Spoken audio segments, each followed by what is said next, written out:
Bonjour, cher auditoire. Nous voici à nouveau réunis pour la deuxième partie de ma vidéo consacrée aux légendes et autres mystères concernant l'antique forêt d'Andenne. Alors sans plus tarder, plongeons ensemble dans le puissant fond de l'inconnu.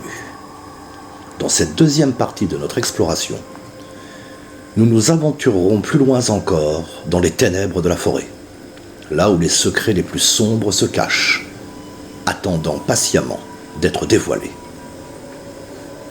Mais attention, car le chemin que nous emprunterons est semé d'embûches, et les dangers qui nous guettent sont aussi anciens que la forêt elle-même.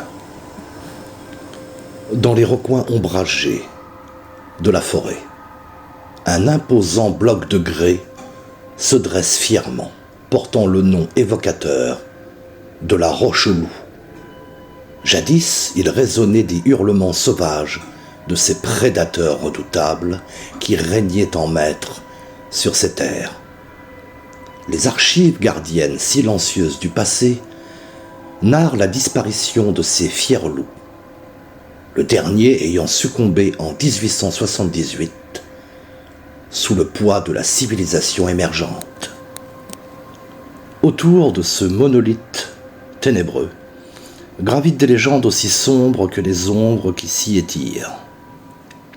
Dans les temps anciens, les hommes, poussés par l'appât du gain et la terreur, s'aventureraient dans les bois, armés de pieux, de lances et de courage, traquant les loups pour les primes décrétées par l'État. Ainsi, la Roche-Loup devenait le théâtre macabre où s'achevaient les vies des chasseurs et des chassés.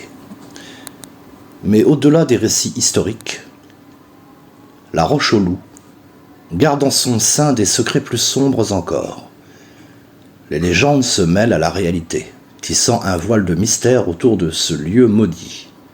Une ancienne croyance populaire susurre à l'oreille des audacieux qu'à minuit, sous le regard implacable de la pleine lune, certains mortels se métamorphosaient en loups, condamnés à errer dans l'obscurité pour expier leurs péchés. On murmure que la roche elle-même, dans sa forme étrange et menaçante, abrite l'essence de ces créatures nocturnes, dont les esprits tourmentés hantent chaque recoin de son sommet, tels des gardiens sinistres de secrets ancestraux. Ainsi, la Roche-Loup demeure non seulement un vestige de l'histoire révolue, mais également le symbole d'une époque où la frontière entre réalité et légende s'estompait dans les ténèbres de la nuit. Dans les annales de la forêt d'Andenne, plusieurs récits macabres circulent, témoignant des horreurs infligées par la chose qu'on allait appeler la bête de l'Andenne. Ces récits imprégnés de terreur et de désespoir alimentent la mythologie de la créature et renforcent sa réputation sinistre. On raconte ainsi l'histoire d'une famille de paysans vivant en bordure de la forêt qui fut décimée lors d'une nuit de pleine lune. Les villageois murmurent que la bête de l'Andenne, avide de chair et de sang, aurait surgi de l'obscurité pour s'abattre sur la demeure isolée, ne laissant derrière lui que des lambeaux de chair et des cris déchirants.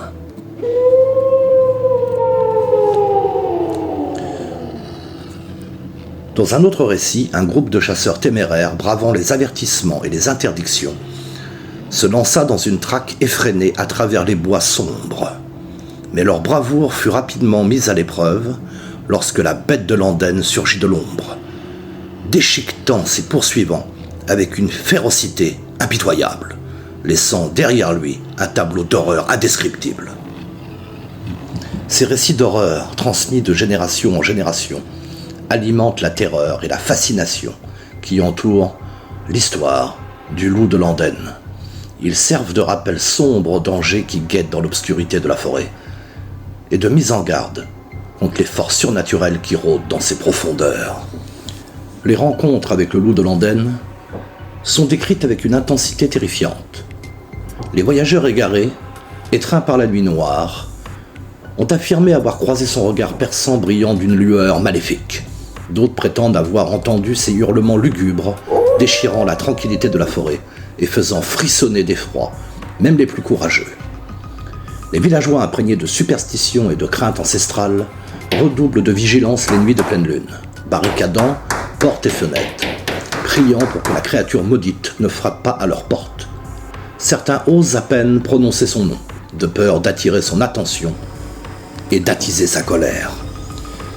Dans ce récit envoûtant, il est dit qu'un homme autrefois paisible, imprégné du mystère de la forêt, fut ensorcelé par des forces insoupçonnées, condamné par une malédiction séculaire, où il se trouva métamorphosé lors des nuits de pleine lune en une bête féroce au pelage sombre, mi-homme, mi-bête. Son hurlement sinistre résonne alors dans les profondeurs de la forêt, annonçant sa présence maléfique. On racontait également que cette créature possédait de puissants pouvoirs magiques. Elle pouvait disparaître sans laisser de traces, commander aux forces de la nature et rendre presque inefficaces les armes classiques contre elle. Cependant, ce qui engendrait la peur la plus profonde chez les habitants des alentours, c'était sa soif insatiable de chair et de sang, associée à une violence bestiale dépassant l'entendement humain. Mais les phénomènes surnaturels qui entourent cette créature démontrent bel et bien qu'il ne s'agit pas seulement d'une bête sauvage. Nous avons tous plus ou moins entendu parler de l'histoire de la bête du Gévaudan, surtout parce qu'elle est devenue la plus célèbre. Cependant, il est important de reconnaître qu'en ces époques reculées, des récits similaires de bêtes monstrueuses étaient répandus dans de nombreuses régions. Ces histoires captivantes révélaient les peurs ancestrales de l'homme face à l'inconnu et nourrissaient les légendes locales de créatures terrifiantes, semant la terreur dans l'imaginaire collectif. Dans les tréfonds des temps anciens, les légendes murmurent l'existence de créatures bien plus étranges que le simple loup-garou.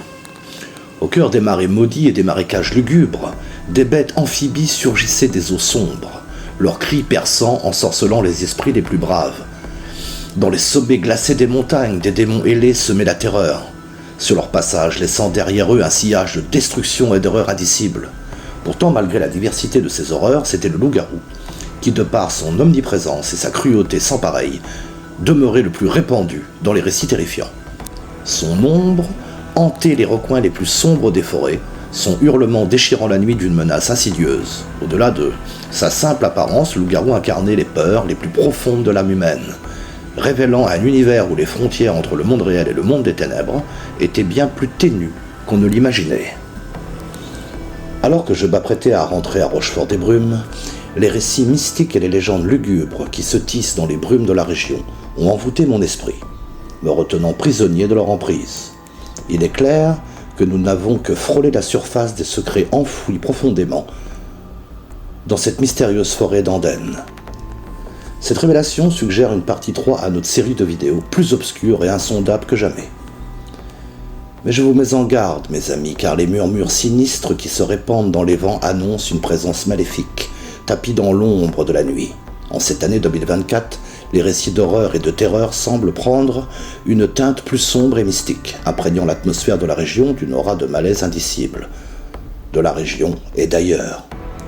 Restez sur vos gardes et ne vous aventurez jamais seul dans les méandres des ténèbres. Car qui sait quelle horreur insoupçonnée pourrait vous guetter, prêt à dévorer votre âme sans pitié.